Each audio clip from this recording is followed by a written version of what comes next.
ഇപ്പച്ചി ആകെ 2 ദിവസം ഇട്ടു. ഞാൻ അറിഞ്ഞില്ല കേട്ടില്ല എന്ന് പറയാൻ നിൽക്കണ്ട, ഞാൻ പോവാണേ. പോലെ ഞാനുണ്ട്. എവിടെ കൊണ്ടുവച്ചു കൊടുത്താൽ അടച്ചോനെ. നീ തപ്പാൻ സ്ഥലം ബാക്കിയില്ല. 1 മിനിറ്റ് പോലെ പൈസ വെച്ചോടുത്ത് കാണാൻ. ഞാൻ കുഞ്ഞാപ്പിനോട് ചോദിച്ചോട്ടെ. കുഞ്ഞാപ്പോ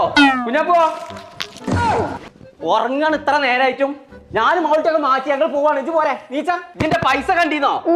പള്ളിയില് പല്ലുവേനാണ്. പള്ളിയില് പല്ലുവേനെ ഇപ്പൊ പോയിട്ട കാര്യമുള്ളൂ. വേറെ 2 ദിവസം ഉള്ളത്. എന്നാ വേഗം പോയിക്കോളൂ. നിങ്ങൾ 2 ആളില്ലേ? അടച്ച തമ്പുരാനേ. സത്യം പറഞ്ഞ ഇവിടെ നടക്കി പൈസ. ഇപ്പൊ എനിക്ക് സ്വപ്നത്തിൽ ഒരു കാക്ക കൊടുന്നതാണ്. അതോ അയാളടുത്ത് എത്രങ്ങാനും പൈസ നിങ്ങൾ എന്നെ ഉണർത്തിയിട്ടല്ല അല്ലെ അയാളടുത്തുള്ള മൊത്തം പൈസ എനിക്ക് തന്നീനി. തിരക്കാണ്ട് ആ പൈസ കടിക്കാം. ഇതാണ് ഞാൻ തിരഞ്ഞുകൊണ്ട് നടക്കേണ്ടത്. അതാണ് ഞാൻ ആ കാക്കാനോട് എത്ര പറയാ. പൈസ കൊടുത്തേ ഇത് വാങ്ങാൻ പോരുന്നുണ്ടെന്നുണ്ടെങ്കിൽ പോരെ. ഇന്നേ പോവുള്ളൂ, പിന്നെ പോവില്ല. വാണി പോയതോ ഇന്നെ പിടിച്ചേ ഇങ്ങോട്ട് പോരെ.